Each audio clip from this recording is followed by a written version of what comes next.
네, YTN 라디오 이재현의 뉴스 정면 승부 2부 이어갑니다. 2부에는 정치 이슈와 관련된 정면 인터뷰 순서로 준비가 돼 있죠. 자, 윤익은 경찰청장 후보자에 대한 인사청문회가 오는 8일 열립니다. 여야가 어제 합의한 내용인데요. 국회 행정안전위원회 야당 간사인 더불어민주당의 김교흥 의원 연결해서 관련 내용과 또 오늘 공식 출범한 행안부의 경찰국에 대한 입장까지 들어보겠습니다. 김 의원님 안녕하세요. 예, 안녕하세요. 반갑습니다. 예, 안녕하세요. 자, 윤석열 대통령이 오는 5일까지 윤익은 후보자에 대한 인사청문 보고서를 재송부해달라 이렇게 요청을 했습니다. 하지만은 여야가 이제 청문회는 8일에 열기로 합의를 했는데요. 자, 이번 주 청문회를 여는 것은 좀 어려웠었던 상황인가요? 예, 우선 인사청문회법상 증인과 참고인 채택을 위해서는 5일까지 청문회 하는 건 어렵고요.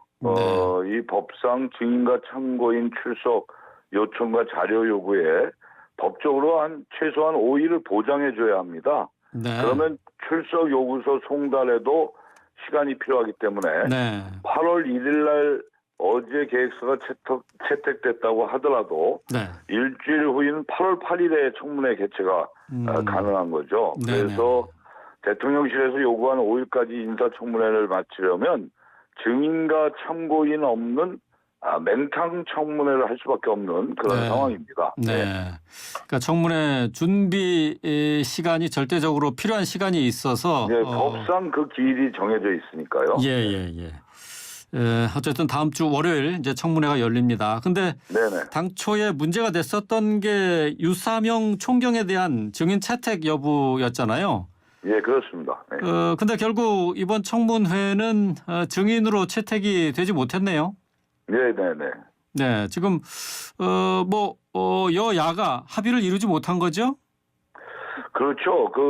이 여당은 유삼영 총경을 증인으로 채택하는 것을 굉장히 반대했어요. 근데 증인 채택은 여야가 합의를 해야 되거든요. 네. 그래서 제가 이제 안을 내놓은 게 청문회에서는 어차피 민간기 직협회장하고 네. 김호철 경찰위원회 위원장께서 나오시니까 네네. 그러면 유삼영 총경은 우리가 첫 번째 업무보고를 16일로 예정돼 있는데요. 그때 네.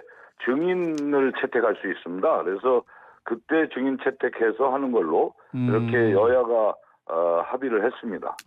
그러니까 행안위에서 경찰청에 대한 업무 보고 때 이때 증인으로 유삼영 총경을 부른다는 얘기죠.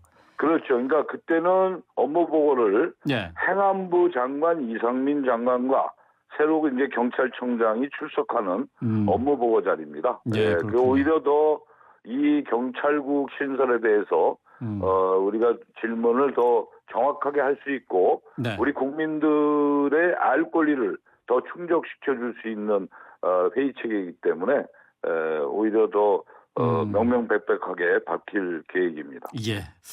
조금 전에 말씀하신 게 이번에 이제 인사청문회에서 민관기 전국경찰직장협의회 회장 또 김호철 경찰위원장을 증인으로 채택했다고 말씀하셨는데요. 네네.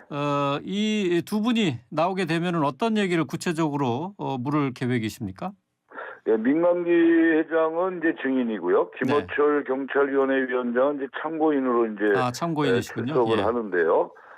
우선 경찰분들의 목소리, 경찰 내부의 상황을 이 두 분이 누구보다도 잘 알기 때문에 네. 이제 그 부분을 이제 저희들이 정확하게 이제 질의를 통해서 답변을 얻게끔 돼 있습니다. 그리고 얼마 전에 경찰 내부 의견 수렴 결과 대다수가 경찰국 신설로 경찰의 중립성이 침해된다는 우려를 했거든요. 그리고 직협에서 지난 5일 동안에 서울역 용산역에서 우리 국민들의 서명을 받았는데 45만 명이 넘어섰다 그래요. 그래서 이런 부분에 대해서 이제 저희들이 정확하게 이 질의를 통해서 명명백백히 가리는 게 중요하다 이렇게 생각을 하고요. 특히 김호철 경찰위원장은 이제 법률기구인 경찰위원회 입장이 있지 않습니까? 그리고 얼마 전에 또 경찰위원회 7분이 반대의 성명도 발표하셨고 네. 또 지금 현재 얘기가 되고 있는 경찰법이라든가 정부조직법 등의 법 개정 문제가 있습니다. 그래서 네. 우리 경찰국이 신설로 인해서 경찰위원회를 사실 패싱하는 거 아닙니까? 그래서 예. 그 경찰위원회의 강화 방안 이런 것도 모색하고자 합니다. 예. 민관기 회장을 통해서는 경찰국 설치와 관련해서 경찰 내에 반대 목소리를 전해 들을 수 있는 그런 기회가 될 수 있겠네요. 네네. 자, 사실 그 행안위 소속의 민주당 의원들이 유사명 총경에 대한 징계 결정을 이유로 해서 윤희근 경찰청장 후보자에게 자진 사퇴를 촉구하지 않았습니까? 예예. 경찰청장으로서 자격이 부족하다 이렇게 판단을 내리신 건가요? 네, 지난 7월 29일 우리 민주당 행안위원들과 함께 경찰청을 이제 항의 방문했습니다. 네. 그래서 우선 중요한 것은 전국 경찰서장 회의 참석자들에게 지금 대기 발령과 감찰을 지시했잖아요. 네. 그래서 윤희근 경찰청장 후보자의 부당 징계 이 부분을 윤희근 경찰청장 후보자에게 좀 철회하라 이걸 요구한 겁니다. 그래서 결국 경찰분들이 이 경찰의 독립성과 중립성에 대한 회의를 했을 뿐인데 네. 회의하지 말라는 것이 과연 정당한가? 그리고 그 당시에 총경급들이 휴일에 관외 여행 신고를 하고 합법적으로 모였거든요. 그리고 사실은 윤희근 그 후보는 유삼영 총경과 회의 끝난 뒤에 추후에 약속을 잡아서 점심을 먹으면서 그 내부의 얘기를 좀 들려달라. 이렇게까지 얘기를 했는데 갑자기 이제 선회를 했어요. 그래서 저희들은 윗선의 지시가 있었는가 이런 것들에 대한 의심을 하고 있는 거고요. 네. 그래서 윤희근 후보자가 권력의 하수인이 아닌 14만 경찰의 대표자가 되기 위해서 그 자격이 있는지를 이번 인사청문회에서 그걸 입증해야 되지 않을까 이렇게 생각을 합니다. 네. 이번 인사청문회를 통해서 경찰청장으로서 14만 경찰 조직을 이끌 수 있는 적합한 인물인지 이건 이제 검증하겠다 이렇게 말씀을 하셨는데요. 그런데 윤희근 후보자와 관련해서 보도된 내용에 따르면은 윤희근 후보자 소유 차량으로 2016년부터 지난해까지 그러니까 5년 동안 8차례 교통 과태료 처분을 받은 것으로 이렇게 나타났습니다. 네, 그렇습니다. 예, 그 경찰청장 후보자로서 결격 사유 요건이 된다고 보시는지요? 결격 사유가 충분히 되죠. 왜냐하면 원래 경찰청장, 특히 경찰은 평생 국민 안전을 위해서 살아왔으리라고 우리 국민들은 기대하지 않겠습니까? 그런데 경찰의 총수가 될 분이 6년 동안 8차례 교통법규를 위반했고요. 특히 스쿨존, 어린이 보호구역에서 2번의 속도 위반과 1번의 주정차 위반이 있었어요. 물론 이제 본인은 차량이 본인 명의는 맞지만 가족과 공동으로 사용됐다. 이렇게 이제 얘기를 해명을 하는데요. 이거는 좀 더 우리가 구체적으로 따져봐야 할 문제고요. 14만 경찰을 책임질 수 있는 분이 이런 거에 대한 책임을 회피하는 건 아닌가 이런 우려감도 저희가 갖고 있습니다. 8건의 과태료. 뭐 스쿨존에서 또 속도 위반 또 주차 뭐 여러 건이 있는데 자 이제 뭐 경찰청장으로서는 조금 아쉬운 부분이긴 합니다. 뭐 어쨌든 뭐 인사청문회를 통해서 좀 더 이제 구체적으로 좀 밝혀져야 되겠죠. 그러면 이거 외에도 좀 몇 건이 있을 겁니다. 저희들이 찾아낸 것도 있는데 좀 지금 사실 확인 중인데. 그래요. 하여튼 그런 것들도 같이 종합적으로 해서 청문회에서 다루고자 합니다. 자, 국회 이제 행안위원장은 국민의힘이 가져갔잖아요.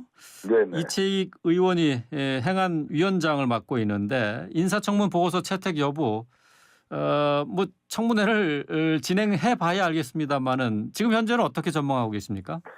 글쎄요, 이제 윤희근 후보자가 경찰청장이 되기 위해서는 저는 3가지 조건은 충족돼야 된다고 봅니다. 우선 첫 번째는 위법으로 탄생한 경찰국을 분명히 되돌려 놓겠다는 의지 표명과 앞으로 어떠한 대책이 있는지 또 총경 부당 징계에 대한 즉각 철회와 네. 사과를 해야 된다. 그리고 경찰의 독립성과 중립성을 유지할 수 있는 방안이 무엇인지를 본인이 분명히 이제 밝혀야 되지 않겠는가. 네. 이런 생각을 합니다. 그래서 인사청문 보고서 채택 없이 이제 윤석열 정부가 임명을 강행할 경우 네. 그럴 가능성이 높은데요. 네. 그럴 경우에는 아마 지금도 윤석열 대통령의 지지도가 28%밖에 되지 않는데 네. 아마 더 떨어질 것이다 이렇게 생각하고 있습니다. 네. 지금 뭐 말씀하시면서 지금 청문회에서 살펴볼 부분으로 이제 경찰국을 되돌려 놓을 계획이 있느냐 하는 네. 부분을 지적을 해 주셨는데요. 어쨌든 오늘 행안부내 경찰국이 공식 출범을 했습니다. 네. 경찰국 신설에 대해서 뭐 그동안 반대 입장을 강력하게 주장해 온 민주당으로서는 글쎄 우려되는 부분들이 있다면 어떤 것들이 있는지 좀 짚어주시겠어요?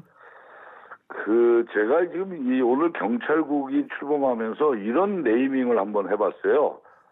지금 윤석열 정권이 경찰국을 만든 것은 청국장이다. 경찰청장 위에 국장이 있고 예. 국장 위에 장관이 있는 기형적 조직이 탄생됐다. 그래서 줄이면 청국장. 청국장. 그래서 예. 그래서 이게 정부조직법에도 없는 행안부 장관의 치안 사무를 예. 억지 시행령을 만들어서 결국 엉터리 청국장을 완성시킨 거 아닌가 이런 생각을 하고요. 예. 지난 대선과 지선에서 남성 여성을 갈라치고 예. 2030 세대를 갈라쳐서 좀 재미를 봤지 않습니까? 네. 그래서 이번에도 경찰 갈라치기를 시도하고 있다. 경찰대와 비경찰대를 예. 갈라서 내부 분열도 조장하고 예. 승진 인사를 가지고 경찰을 좀 길들이려고 하는 거 아닌가. 이번에 왜 경찰국의 조직을 보면 12명의 경찰국 소속 경찰을 통해서 네.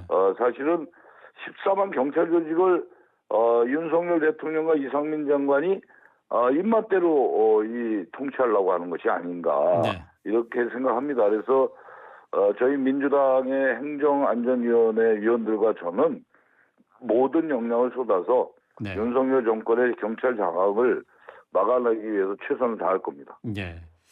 경찰 위에 경찰국장이 있다. 청국장. 네. 이런 뜻이군요. 예. 국장 위에 장관. 국장 위에 장관이 있고. 예. 자, 비경찰대 출신의 김순호 경찰청 국가수사본부 안보수사국장이 초대 경찰국장으로 선임이 됐습니다. 또 뭐 이를 포함해서 경찰국 내 주요 인사가 있었는데요. 인사 면면 평가해 주신다면 어떻게 말씀하시겠습니까? 그러니까 여기도 마찬가지입니다. 근데 이제 애초에 불법적으로 탄생한 조직이기 때문에 그 네. 조직의 인사에 대해서 평가를 내는 것은 이치에 맞지 않다고 생각하는데요. 예. 우선은 윤석열 정권은 경찰대와 비경찰대 출신으로 나눠서 네. 좀 내부 분열을 조장하는 것 같아요. 네. 그래서 초대국장으로 임명된 김순호 국장은 시작부터 언론에 나와서 행안부 장관이 경찰에 해줄 수 있는 권한이 많다. 네. 이런 말씀을 하면서 충성을 맹세를 했습니다. 그래서 결국은 정말 14만 경찰을 위해서 지원하려고 하는 경찰국인지 권력을 지원하려고 하는 것인지 네. 그거에 대해서 저는 의문을 품지 않을 수가 없고요. 네. 이게 지금 오늘 탄생하는 경찰국의 본 모습이다 이렇게 저는 예. 생각하고 있습니다. 예. 관련해서 이상민 행안부 장관에 대해서 민주당이 탄핵소추 필요성을 제기하지 않았습니까? 관련 네네. 논의는 지금 현재 진행이 되고 있나요? 어저께도 저희가 윤석열 정권의 경찰 장악 대책위원회를 이제 회의를 했어요. 네. 거기 이제 한정혜 위원장으로 이제 저희 의원들이 한 20명 되는데요. 네. 여기서는 이제 일단은 여러 가지 이제 법안과 저희들이 할 수 있는 것들에 대해서 좀 논의를 했습니다. 네. 그러니까 우선 법 개정 문제가 있고요. 정부조직법, 경찰법 뭐 이런 법 개정 문제 그리고 국회법에 따른 이 시행령 수정 요구, 예. 국회법에서 명시하고 있는 이제 여러 가지 이 시행령, 네. 이게 이제 법률 위반 검토 건의를 한다 이거죠. 예. 그리고 이제 헌법재판소법에 따른 권한쟁의, 예. 그러면서 효력정지 가처분 신청, 예. 그리고 이제 장관의 해임건이라든가 탄핵소추 이런 것들이 있는데요. 네. 이거는 이제 단계별로 하면서 예. 저희가 이제 법 개정 그리고 이제 숙성시키면서 하나하나씩 진행할 계획을 갖고 있습니다. 아, 예. 이제 뭐 여러 가지 방안을 놓고 이제 좀 시작 네. 단계다 이렇게 보면 되겠네요. 네, 그리고 이제 앞으로 인사청문회가 있고요. 예. 또 16일로 예정된 행안부 장관과 경찰청장과의 업무 보고가 있거든요. 네. 그래서 그런 부분을 하나씩 따지면서 진행할 예. 계획을 갖고 있습니다. 예, 알겠습니다. 오늘 말씀 여기까지 듣겠습니다. 말씀 고맙습니다. 네, 김교훈 더불어민주당 의원이었습니다. 참고로 국회 행정안전위원회 여당 간사인 이만희 의원에게 인터뷰 요청을 드렸는데 일정상 어렵다는 답변을 받았습니다. 청취자 여러분들께 양해 말씀드립니다.